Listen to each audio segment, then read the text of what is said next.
Hey, and welcome. This is Saria from Cuttin Quilt Studio and more, and I am here to show you about a bonus pot holder that you can make from the casserole dish pattern that we have. So what I did is I took the cut out to make our handles, and I sewed them together. This is the lining material with a 3/8 of an inch seam as well as the quilted main, so that I had both of those. And then what I did is, I don't have insulate batting, but I'm just going to use an extra little piece of insulate, and I'll show you how to do that. And then I took the template and I cut 1 1/4 inch off the template, and then cut an inside and an outside, and I just of the batting, and then the inside and the outside material as well, and then just used a lining material on that. So we're gonna show you how to do this here. So I'm going to layer these with the insulate layer down, our outside layer, which is the quilted layer, face up, making sure that seam is nice and open. Then I am going to add my pot holders, and I want this to be on the inside of my pot holder like this. So I'm going to put it face down. So I'm going to put the lining right sides together, and make sure it's kind of straight with my seam that's right here. Same with this side, just line those up. And then I am going to add our outside fabric face down. And then I am going to proceed to sew with about again, 3/8 to a 1/2 inch seam on this.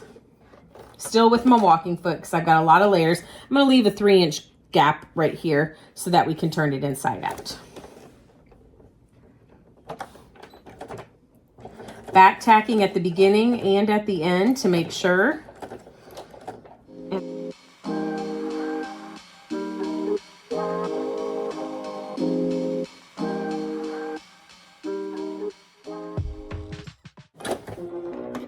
Cutting my thread, and then always checking to make sure that I caught all of my layers in that seam.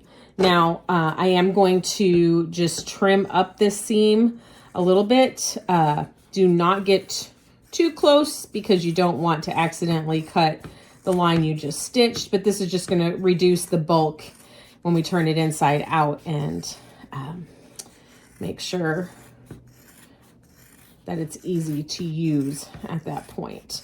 And I never trim the part that I have to cut in. I always leave that a little bit longer. It just folds in a little bit easier. So now what we're going to do is we're going to go ahead and we're going to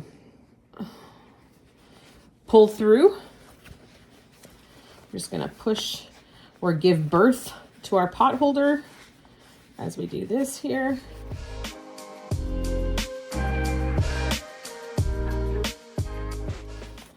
Okay, and now that we've done that, we're just going to kind of straighten up those edges. And the finger works best too. We're just going to push all of those out. Looks good here. We just have to tuck in the extra batting around here, and then I always clip it to make sure that it stays. And there you have it.